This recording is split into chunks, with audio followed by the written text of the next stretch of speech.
नमस्कार, मैं ममता। आप देख रहे हैं न्यूज़ प्लस टीवी चैनल। तो आइए जानते हैं आज की मुख्य खबरें। खो खो वर्ल्ड कप 2025 की विजेता अनीता राणा का आज कुल्लू में भव्य स्वागत हुआ। अनेकों लोगों ने उन्हें आशीर्वाद दिया तथा उनके भविष्य की प्रेरणा दी। एक छोटे से गांव से निकलकर अपने माता पिता का नाम रोशन कर अपने गांव और पूरे हिमाचल का नाम ऊंचा किया। आइए देखते हैं कुल्लू से निरंजनी गौतम की रिपोर्ट। सबसे पहले मैं धन्यवाद श्री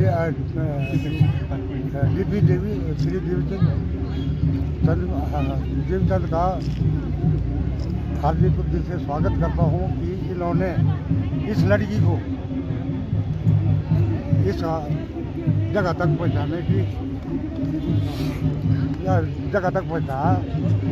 वो आगे इसके जरा मेरा गला भी ठीक नहीं है। विधायक सुरेंद्र शौरी की आज सर्किट हाउस में प्रेस वार्ता हुई, जिसमें उन्होंने प्रदेश सरकार पर आरोप लगाते हुए कहा कि व्यवस्था परिवर्तन के नाम पर 2 सालों में कोई कार्य बंजार पंचायत में नहीं हुआ है। और साथ ही साथ उन्होंने कहा कि 2 सालों से पुल का कार्य तक नहीं हुआ तो प्रदेश सरकार क्या कर रही है। उन्होंने बताया कि हिमाचल में आज तक कभी भी इतिहास में ऐसा नहीं हुआ है। व्यवस्था का परिवर्तन नहीं हुआ बल्कि पतन हुआ है और नियमों का उल्लंघन करते हुए 2 वर्षों से अस्पताल का काम बंद है तथा नवाड़ के कामों के लिए बजट नहीं बन पा रहा है। प्रदेश सरकार और विभाग के पास पैसा नहीं है तथा सरकार हमारी बातों को अनसुना कर रही है तथा बंजार का बीडीओ ऑफिस के फर्नीचर भी गायब है और ये सभी गायब कर दिए गए हैं। उन्होंने कहा कि मुख्यमंत्री को अधिकारी गुमराह कर रहे हैं तथा वो सरेआम झूठ कह रहे हैं कि बंजार को बहुत पैसा मिला है।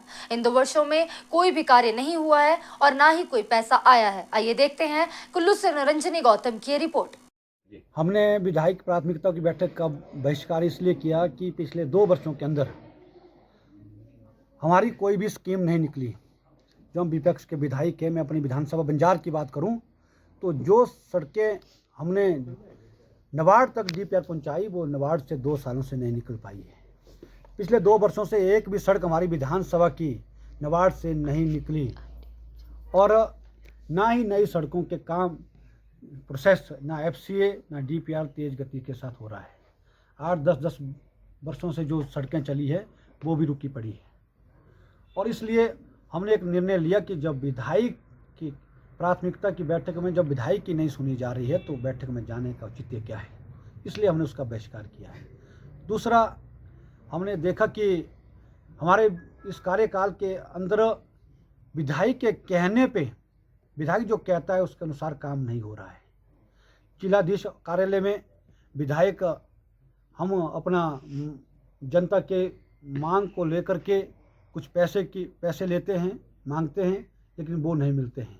वो सैंक्शन कोई और ही कर रहा है और उसके साथ जिला के अंदर लाडा के पैसे को बेवजह रोका जा रहा है, पंचायतों को प्रभावित किया जा रहा है और नियम कायदे तोड़ करके ऐसे आदेश किए जा रहे हैं जो कहीं भी जस्टिफाई नहीं होते हैं।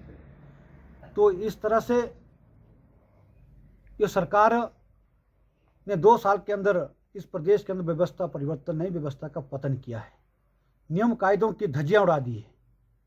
शिला पट्टिकाओं में विधायक का नाम होकर के अनकॉन्स्टिट्यूशनल लोगों के नाम लिखे जा रहे हैं और सरकारी कार्यक्रमों की विधायक को कोई जानकारी नहीं दी जा रही और इसलिए सभी विधायक अपने आप को उपेक्षित समझ रहे हैं। इसलिए हमने विधायक प्राथमिकता की बैठक का बहिष्कार किया है।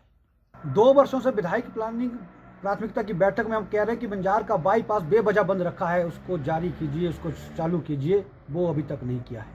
अस्पताल का काम बंद किया हुआ है, बजौरा वेटनरी अस्पताल का काम बंद किया हुआ है और आयुर्वेदिक अस्पताल का काम बंद किया हुआ है और नवाड़ के अंदर पिछले 2 वर्षों से हमारी 3 सड़कें जो पूरी फॉर्मेलिटी के साथ जिसका एफसीए भी हुआ है, पूरी फॉर्मेलिटी तैयार है, लेकिन उसमें बजट नहीं डाला जा रहा है और 5 सड़कें इस बार हमने बात पहुंचाने का काम किया, लेकिन वो भी नवाड़ से नहीं निकल पा रही है। मुख्यमंत्री का सीधे आदेश है कि जो बीजेपी के विधायक है उनके सड़कें नहीं निकालनी है।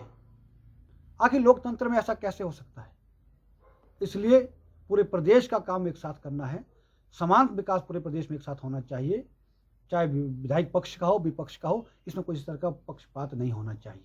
त्रेड़ा की बात भी कर रहे हैं आप, और एक बड़ा आप का जो बजट है वो ग्राम सभा जो फाइनल करती है, जो पंचायत शेयर होता है उसकी फुल अथॉरिटी ग्राम सभा होती है। ग्राम सभा ने जो पारित कर दिया उसको कोई नहीं रोक सकता है, उसमें कोई रोक टोक नहीं होनी चाहिए। जो ग्राम सभा ने फाइनल किया वही पैसा सेंक्शन होना चाहिए।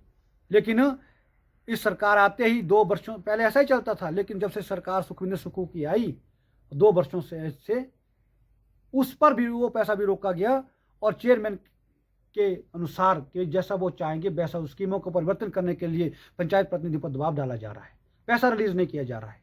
त्रेड़ा पुल की मैं बात करूं तो ग्राम पंचायत भलान के अंदर त्रेड़ा ब्रहन को जोड़ने वाला पुल 2 वर्ष पहले बरसात में चला गया, लेकिन उसके बाद मैकेनिकल डिवीजन के पास पुल पड़ा हुआ है, पूरा लोहा पड़ा हुआ है, पुल तैयार है, लेकिन इस सरकार के पास अवेटमेंट लगाने के लिए उसके टेंडर नहीं हो पा रहे हैं, क्योंकि विभाग कहता है कि हमारे पास पैसा नहीं है। हमने कहा कि लाडा का पैसा इतना है, सेंच प्रोजेक्ट का पैसा है, वो अब वहाँ पर खर्च किया जाए, अवेटमेंट उससे लगाए जाए, लेकिन ये सरकार नहीं सुन रही है। आम जनता की समस्या से सरकार का कोई सरोकार नहीं है। रामपुर के सेक्रेरियस पब्लिक स्कूल डकोलर द्वारा वार्षिक पारितोषिक वितरण समारोह आयोजित किया गया। कार्यक्रम में भाजपा मंडल रामपुर के अध्यक्ष नरेश चौहान ने बतौर मुख्य अतिथि के रूप में शिरकत की। इस कार्यक्रम में पूर्व नगर परिषद अध्यक्ष मीना कुमारी, पूर्व बीडीसी अध्यक्ष ननखड़ी रीता जोशी तथा अन्य लोग मौजूद रहे। विद्यालय के छात्रों ने रंगारंग कार्यक्रम प्रस्तुत किए और मुख्य अतिथि ने छोटे बच्चों को अपना आशीर्वाद देकर कहा कि बच्चे देश का भविष्य है, उनका सहयोग देना सभी का कर्तव्य है, तभी देश आगे बढ़ेगा। आइए देखते हैं रामपुर से जितेंद्र की ये रिपोर्ट। वैजनाथ के धानक फॉरेस्ट्रेस हाउस में वन अग्नि की रोकथाम और शमन को लेकर दहंस फाउंडेशन और वन विभाग के संयुक्त तत्वाधान में एक विशेष प्रशिक्षण कार्यक्रम आयोजित किया गया। इस अवसर पर वन विभाग से वीट अधिकारी सुनील, अग्निशमन विभाग से विजय कुमार, हंस फाउंडेशन से महिमा पासवान, ब्लॉक कोऑर्डिनेटर और मुस्कान नेगी, एसटीएफ हिमाचल प्रदेश की टीम उपस्थित रही। आइए देखते हैं वैजनाथ से विजय कुमार की रिपोर्ट।